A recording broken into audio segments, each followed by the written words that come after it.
जय हिंद दोस्तों, ये वीडियो है सिंगर शुभ के बारे में। कौन है ये सिंगर शुभ, क्या हुआ है, पूरा मैटर क्या है, विराट कोहली, हार्दिक पांड्या इस सब ने क्या किया, साथ के साथ पूरा का पूरा खालिस्तान नेटवर्क जो है वो कैसे काम करता है, पूरा का पूरा मैटर क्या है, आइए समझते हैं तस्वीरों के साथ।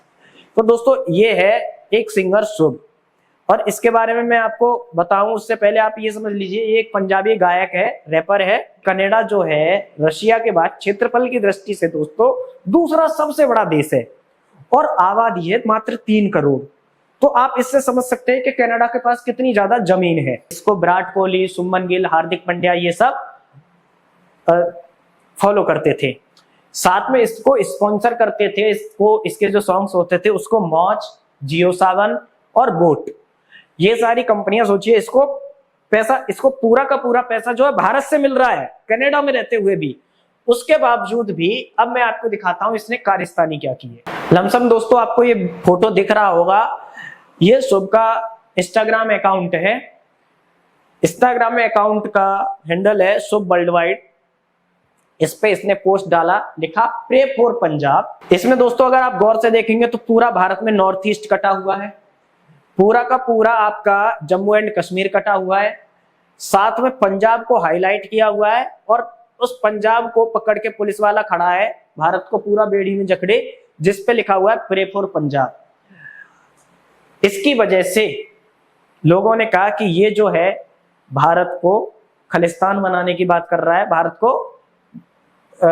को खालिस्तान या भारत से जो है खालिस्तान को अलग करने की बात कर रहा है। सबसे बड़ी चीज, भारत में गलत नक्शा, या आप भारत की भौगोलिक स्थिति को गलत दिखा रहे हैं, तो ये आपकी मनोदशा को बताता है कि आप कितने ज्यादा भारत से नफरत करते हैं।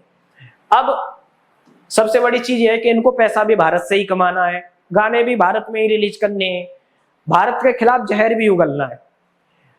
अब जब इन्होंने ये काम किया तो एक चीज हमारे क्रिकेटर से लेके जो भी कंपनियां, उनको समझ आ गई कि भैया ऐसा है, तुम्हारा टैलेंट और सारी चीजें अपनी जगह हैं, है ना, लेकिन जो हमारा राष्ट्रवाद है, जो हमारा देश है, वो सबसे पहले है।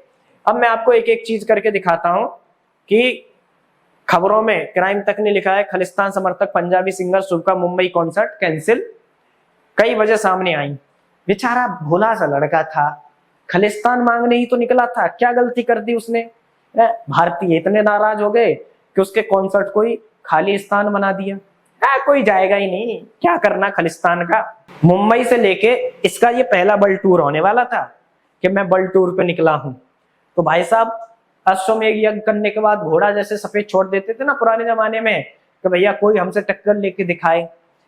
एक गलती की वजह से इसका पूरा का पूरा वर्ल्ड टूर शुरू होने से पहले दोस्तों कैंसिल हो गया। तो ये मैंने जागरण खोला है आपके सामने, मुंबई में होने वाला शो रद्द। यहां तक तो कुछ नहीं था, उसके बाद जो स्टार इसको फॉलो करते थे उनकी ताजा जो पिक्चर्स और जो रिलीज हुई थी, लोगों ने उनको भी जाके गाली देनी शुरू की।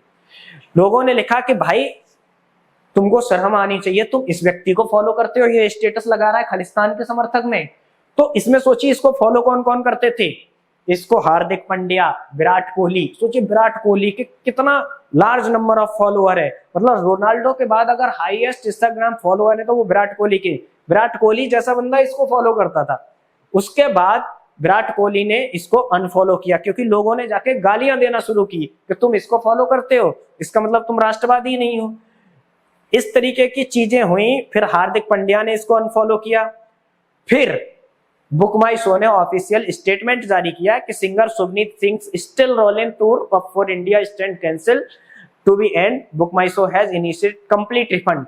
बुक माई शो ने कहा, और पेटीएम ने भी कहा, पेटीएम ने कि भैया हम आपको पूरा का पूरा जो है रिफंड दे देंगे, उसका शो अब हम नहीं करा रहे हैं। काली पोत दी गई, जगह जगह प्रदर्शन हुए इसके खिलाफ। उसके बाद जो बोट कंपनी है उसने कहा कि भैया हमने इसको ब्रांड एम्बेसडर बना रखा था हार्दिक पांड्या और विराट कोहली के साथ, हम इसके साथ अब कोई कांटेक्ट नहीं रखेंगे। बोट कंपनी ने अपना ट्वीट करके ऑफिशियल स्टेटमेंट जारी किया। इसके बाद जो शॉर्ट एप्लीकेशन ऐप है मौज, उसने भी इसके खिलाफ लिखा कि भैया हम आगे से कोई इसको स्पॉन्सरशिप नहीं देंगे। भारतीय जनता युवा मोर्चा के मुंबई में जो लोग हैं उन्होंने पोस्टर फाड़े और यहाँ पे देख सकते हैं न्यूज में आगे लिखा हुआ है विराट कोहली ने इसको अनफॉलो किया, है ना। इसने पहले भी, लोगों ने बताया कि इसने पहले भी एक बार कश्मीर का गलत नक्शा जारी किया था। अब ये तो हो गया कि ये किन गानों के लिए फेमस है, ये सारी चीजें। अब मैं आपको एक चीज बताता हूं दोस्तों, ये पूरा मैटर इतना हाईलाइटेड क्यों हुआ। G20 हुआ भारत में, जब G20 हुआ उस समय जस्टिन ट्रूडो का हवाई जहाज खराब हो गया। ये सब जब उसके साथ हो रहा था वो 3 दिन तक इंडिया में रहा। जब 3 दिन इंडिया में रहा तो क्या था कि उसको किसी ने भाव नहीं दिया, प्रधानमंत्री मोदी जी भी उसको भाव नहीं दे रहे थे।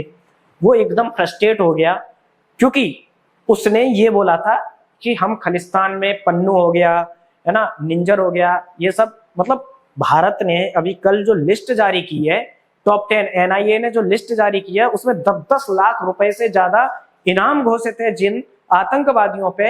ऐसे लगभग 11 आतंकवादियों को कनाडा ने अपने यहाँ शरण दे रखी है। तो ये तो एकदम से गलत बात है कि हम जिनको मोस्ट वांटेड घोषित कर रहे हैं, जिन पे 10-10 लाख का इनाम घोषित कर रहे हैं, आप अपने यहाँ पे शरण दिए जा रहे हो और फिर आप G20 में हमारे यहाँ आते हो और फिर कहते हो कि देखिए आप पन्नू के बारे में इस तरीके का स्टेटमेंट मत दीजिए, ये मत करिए, वो मत करिए। इस तरीके की चीजें हुई। अब जस्टिन ट्रूडो ने यू टर्न लिया, इस पे भी बात करेंगे हम। ये तो जागरण की न्यूज हो गई। अब मैं आपको कुछ ऐसा दिखाता हूं जो आपने देखा नहीं है। जब जस्टिन ट्रूडो वहां पे गए कनाडा, जो वहां के प्रधानमंत्री, पहली चीज, एक चीज मैं आपको बता देता हूँ, जस्टिन ट्रूडो अल्पमत में है, तो इनको खालिस्तान का भी चाहिए, दूसरों का भी सपोर्ट चाहिए, है ना। और जो सिख हैं वहां पे एक तरीके से, मतलब आप ऐसे सोचिए, वहां पे एक कॉलोनी हुआ करती थी, अंग्रेजों ने जो बनाई थी, आपको कोई और नहीं बताएगा, मैं आपको बता रहा हूँ। अंग्रेजों ने कॉलोनी बनाई थी ब्रिटिश कॉलोनियल। ब्रिटिश कॉलोनियल में क्या हुआ कि वहां पे सारा का सारा सिखों ने कब्जा कर रखा है। अब जब सिखों का वोट चाहिए तो खालिस्तान सिखों में एक्सट्रीम लेवल पे है। और एक चीज बता देता हूं दोस्तों, भारत में खालिस्तान बने ना बने, एक दिन कनाडा में खालिस्तान जरूर बन जाएगा। जस्टिन ट्रूडो वहां पे गए, इन्होंने सबसे पहले क्या किया, मैं आपको यहाँ पे सर्च करके भी दिखा देता हूं सबूत के तौर पे। भारत से जो व्यापार समझौता है, जो जितना भी कनाडा और भारत के बीच व्यापार होता है, उसको पूरा का पूरा रद्द कर दिया। व्यापार समझौता रद्द कर दिया, मतलब भारत से कितना भारत को ये सप्लाई करेंगे और भारत से जो चीजें लेते थे, इन्होंने कहा कि अब हम भारत से नहीं लेंगे। तो जब ये न्यूज आई तो उसके बाद ही मैं समझ गया था कि कुछ ना कुछ अब बड़ा होने वाला है। लिबरल, और सबसे बड़ी चीज, ये कौन है, लिबरल है। तो लिबरांडूज की तो इंडिया बजाने में पहले से एक्सपर्ट रहा है। तो दोस्तों जस्टिन ट्रूडो ने तुरंत ही वहां पहुंचते ही एकदम से बिजनेस जो ट्रेड था वो समाप्त कर दिया भारत के साथ। अच्छा, ये अचानक से नहीं हुआ, ये सारा का सारा खेल किया गया खालिस्तानियों के दबाव में। ऐसा मैं क्यों कह रहा हूं, क्योंकि आप अब ना चीजों को कनेक्ट करना। निज्जर करके, जो कि भारत में 10 लाख का इनामी आतंकवादी घोषित था खालिस्तान का, है ना, और निंजर टाइगर फोर्स करके आतंकी संगठन चलाता है सिखों के लिए, और ये पूरा का पूरा ऑपरेशन करता था कनाडा से बैठ के।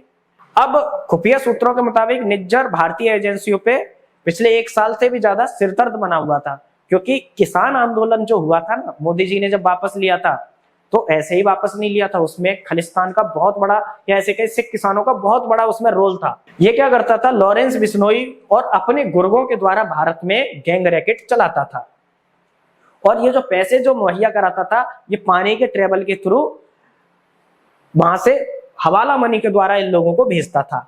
अब हवाला भी भारत में इलीगल है, तो इस तरीके से इसने सरदर्द बना रखा था। और आपने देखा भी होगा कितने सारे मुद्रा पोर्ट पे और यहाँ पे वहां पे फेक करेंसी और हवाला के पैसे पकड़े गए। हालांकि इसमें लोग मोदी को घेरने की कोशिश कर रहे थे कि भाई ये मोदी का है, ये अडानी का पोर्ट है, उस पर मोदी बोलते नहीं है। जिसको माना जाता है कनाडा का सबसे बड़ा गुरुद्वारा, उसमें हर तरफ सीसीटीवी है, हर तरफ सिक्योरिटी है। उस सिक्योरिटी के बीच में निंजर जो कनाडा के गुरुद्वारे में छिपा हुआ था, उस गुरुद्वारे में घुस के कोई निंजर को मार देता है। अब जब ये घटना होती है तो इंडिया में तो खुशी होती है ना, लेकिन ट्रूडो दुखी हो जाते हैं इससे। ट्रूडो कहते हैं, कनाडा के प्रधानमंत्री, कि ये जो हत्या हुई है ये रॉ ने की है, भारतीय खुफिया एजेंसी ने की है। अब जब ये ऐसा बोल देते हैं तो पूरे विश्व के प्रधानमंत्रियों की, राष्ट्रपतियों की आंखें, क्योंकि कहीं कहीं प्रधानमंत्री, जैसे भारत में प्रधानमंत्री अव्वल होता है, लेकिन दूसरी जगह राष्ट्रपति को सर्वा सर्वा माना जाता है। चुनाव से वहां राष्ट्रपति बनते हैं, तो सारे राष्ट्रपति इस पे संज्ञान लेने लगे। इवन जो बाइडेन भी बीच में कूद गए इसके। तो जब ये चीज हुई तो निज्जर की हत्या हो गई। उसके बाद निज्जर जो था आतंकवादी, उसकी हत्या को भारतीयों के सर पर डाल दिया गया। G20 में जब ये आए तब इन्होंने कहा, अब ये जो लिखा है ट्रूडो अमेरिकी राष्ट्रपति के सामने उठा चुके मुद्दा, ये क्यों किया इन्होंने भारत को घेरने की चारों तरफ से कोशिश की। और ऐसा कैसे कर सकते हैं ये? आप तो कहोगे आतंकवादी को मारा है। दोस्तों क्या होता है कि मान के चलिए आपने भारत में कितने भी कुकर्म किए हो और आप यहाँ से अपनी करोड़ों की प्रॉपर्टी लेकर किसी देश में बस जाइए और आपने वहां पे कोई अपराध नहीं किया, तो उस देश के तो आप नागरिक हैं, वहां तो आपने कोई आपराधिक गतिविधि की नहीं। तो किसी देश के नागरिक को किसी देश ने घुस के मार दिया, ये एक वर्ल्ड वाइड मुद्दा बनाने की कोशिश की गई। मतलब ऐसे समझिए कि भारतीय एजेंसी अभी जाकर नीरव मोदी को मार दे लंदन में, तो ब्रिटेन ये कहेगा कि भाई हमारे नागरिक को तुम ऐसे कैसे खुलेआम मार सकते हो, ये तो एक अपराध है। तो निज्जर भारतीयों के लिए तो आतंकवादी था। और आपको दोस्तों बताऊं कि फॉरेन पॉलिसी के तहत अभी पाकिस्तान में घुस के टेररिस्टों को मारा गया है। रॉ अपनी बहुत जबरदस्त काम कर रही है। पाकिस्तान के साथ साथ अफगानिस्तान में खत्म किया गया, भारत विरोधी ताकतों को लंदन में खत्म किया गया और उसके बाद निज्जर को निपटा दिया गया। और सोचे इतनी टाइट सिक्योरिटी में निपटाया गया, तो सवाल तो उठने थे लाजमी कि कोई ना कोई प्रोफेशनली ये काम किया है। अब जब इन्होंने ये मुद्दा पूरी दुनिया में फैला दिया कि भारत ने मारा है, भारत में जो बागची जी जो है उन्होंने और एस जयशंकर जी ने, उन्होंने कहा भैया ऐसा है कि हम जो है इस बात को जो तुम कह रहे हो या तो हमें सबूत दो, नहीं तो हम नहीं मानते। विदेश मंत्रालय ने पूरा तीखी प्रतिक्रिया दी और बयान जारी किया कि देखो भैया हम तुम्हारे आरोप को, तुम होगे प्रधानमंत्री कनाडा के, हम पूरी तरह से खारिज करते हैं, तुमको जो करना है कर लो, हमने नहीं मारा है, या तो हमें सबूत दो। तो इस पे क्या है कि जब ये स्थिति आई तो जो बाइडेन ने लेटर लिखा कि इसकी प्रॉपर जांच होनी चाहिए कि किसने मारा है, और पूरा जो उनका विपक्ष है ट्रूडो का, उसने भी कहा कि भाई इसके सबूत दो, अगर मारा है तो सबूत देने में क्या समस्या है। उसके बाद क्या होता है दोस्तों कि ये इतना ज्यादा फ्रस्ट्रेट हो गया इस सारी चीजों से कि क्योंकि ये लोग तो तानाशाही चलाते आए ना अमेरिका तो दुनिया पे, तो इनको लगा भारत दबाव में आ जाएगा, मनमोहन सिंह की सरकार जैसे है। लेकिन इन्हें इस रिप्लाई की उम्मीद नहीं थी कि भारत ऐसा एकदम मुंहतोड़ जवाब देगा। तो क्या होता है कि ये जो भारत के राजनयिक हैं उनको कनाडा से कह देते हैं कि तुम हमारा देश खाली कर दो, और भारतीय राजनयिक को कनाडा भारत भेज देता है। अब जब भारतीय राजनयिक को भारत भेजा जाता है तो ये अंतरराष्ट्रीय लेवल पे भारत की एक बेइज्जती के तौर पे होती है कि भारत के राजनयिक को, इतने बड़े देश के अधिकारी को जस्टिन ट्रूडो ने कह दिया कि ऐसा है अपना बोरिया बिस्तर बांधो, यहां से निकलो।